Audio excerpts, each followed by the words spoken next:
Hello everybody and welcome to Trailer Tuesday, the segment where I break down the latest trailers to have released in the past week. And before I get started, I want to give you two messages first. First, I want to apologize for there not being a main movies preview to get up because I just didn't really have the time in the past week. I was really busy with midterms and a whole lot of other stuff that was happening. And also, as you can hear, I have a bit of a cold right now. I also have a sore throat, so I'm battling that as I'm recording this. So just bear with me right now. Let's do this segment right now. First up is the newest trailer to The Amazing Spider-Man. Now, back when this movie was even just in the stages of pre-production, I absolutely abhorred the idea of there being a Spider-Man reboot only 5 years after Spider-Man 3. However, since then, I've really taken the time to watch the original trilogy again. And my overall for ratings for all three then dipped in certain ways because as I looked back at the original source material that they deviated off of, it didn't really hit that faithful tone that a lot of diehard Spider-Man fans wanted out of it. And so far from this trailer though, damn, does it look great. I really like how they're diving into the concept of Peter Parker's past, of how he's trying to figure out who his parents were because they left him at such a young age, and the new images of Dr. Kirk Connors, aka the Lizard played by Rhys Ifans. He looks great in the role, and the visual effects for the Lizard look spot on. And in particular, I heard they did a balance of both CGI and practical effects to make his character look real in certain parts as well.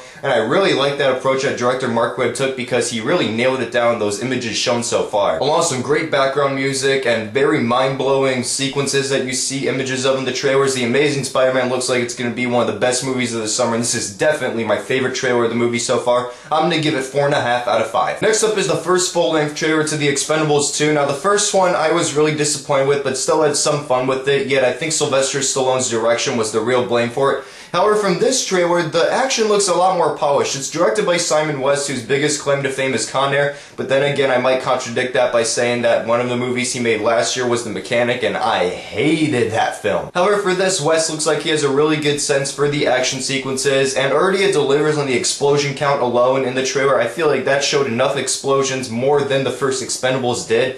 And also, the cast looks great together as they look like they're really having a lot of fun with each other. I'm just really hoping, of course, it retains that R rating because, come on. Who wants to see The Expendables 2 in PG-13? I mean, seriously. Sorry I had to get that little rant out of the way right there, but I really hated when Chuck Norris had to bring that up. But Sylvester Stallone recently confirmed that the movie is going to be rated R, and I really hope that it's going to follow through with that because this looks like just a very fun summer movie, and it looks improved in certain parts off of the first one, and I'm really hoping that it could be that, but then again, this is kind of how the first trailer was, in which it showed a lot of great set pieces and a lot of great banter in between the characters. However, it disappointed, and that's my one worry going into with this film. But so far, the trailer did its job in intriguing me, and the new cast members seem like they're doing good with each other. However, Liam Hemsworth, I just think is really out of place in comparison to all these other stars. But overall, it's a fun trailer. If you weren't a fan of the first one, don't even bother watching it though. But I'm going to give it 3.5 out of 5. Next up is one of two trailers that recently released this morning, and that is Ben Affleck's latest directorial project, Argo. Now, this film is inspired by the true story of the Iranian hostage crisis happening during the revolution in 1979 in the country, in which a pair of CIA agents dressed up as a documentary film crew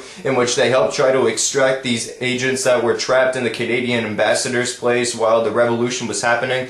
And this just has an amazing cast going for it. Not only Ben Affleck returning to act, which I think he does a really good job of in his directorial films too, but he also has Bryan freaking Cranston. Hell yes, Heisenberg, finally getting a starring role. Also alongside them, you have John Goodman and Alan Arkin, and this looks like a tour de force in the acting department. And also, I really like the tone and setting that Affleck has netted down. He really captures the 1970s setting out of it. And this looks like a very spot-on political thriller that looks like it's going to have really great acting and a great screenplay to benefit off of it. And I am really intrigued from this movie, and I'm really hoping that premieres at TIFF because there is a shot that it could go there this year. In fact, Ben Affleck has premiered two of his films beforehand. They directed Gone Baby Gone and The Town at TIFF. So I am really looking forward to this film's release. I cannot wait because I think Affleck could go a 3 for 3 on good directing films. So I'm going to give this trailer a very strong 4 out of 5. Next up is the trailer to the NC-17 rated film Killer Joe, which premiered last year at Toronto International Film Festival, and it has a great cast working for it. Emil Hirsch, Matthew McConaughey as the quiet but tough hitman Killer Joe, and it also stars Thomas Hayden Church and Juno Temple alongside them. It's directed by William Friedkin, who directed a lot of classic movies from the 1970s and mid-80s, specifically specifically, I'm talking about The Exorcist, The French Connection, and To Live and Die in LA. He hasn't really had many big movies that he's directed in his past, but this looks like a very quiet, slow-moving thriller, and I heard that McConaughey delivered a powerhouse performance in it from the early reviews that came out from its premiere at TIFF last year. And also, it's really good to see Emile Hirsch in a movie that's utilizing his acting talent to the fullest degree, because there have been some movies he starred in since Into the Wild that really have not done that darkest hour. The trailer doesn't really give too much away, but from the way that it's cut together, it looks like it's going to be a very thrilling yet very entertaining movie at the same time, and I'm really intrigued too because it does have an NC-17 rating as well, which I heard it has a lot to do with the violence that's shown in the film.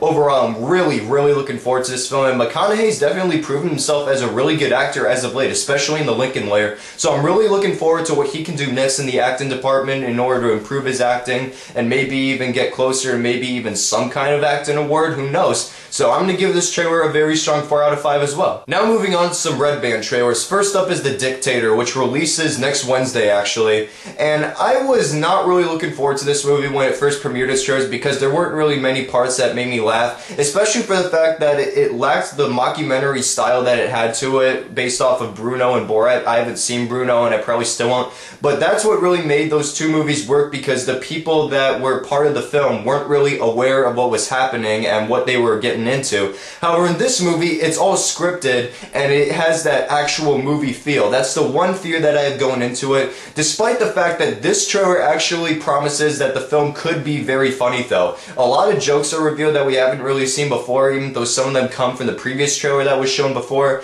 However, I'm starting to kind of warm up to this film because I really like Sacha Baron Cohen. He's one of those few comedians these days that really is not afraid to push the boundaries of how far you can get away with something. And I really like how he's taken that approach to a movie like this. I know it's not going to be for everybody because all his movies are controversial in some way towards many different groups. However, I'm beginning to warm up to this trailer progressively. I'm really hoping it's good when it finally releases next week. So I'm going to give it a 3.5 out of 5. And finally, the last trailer, which is also Red Band 1 as I said before, is the one for The Watch, previously titled Neighborhood Watch, but it was taken away because of the Trayvon Martin shooting.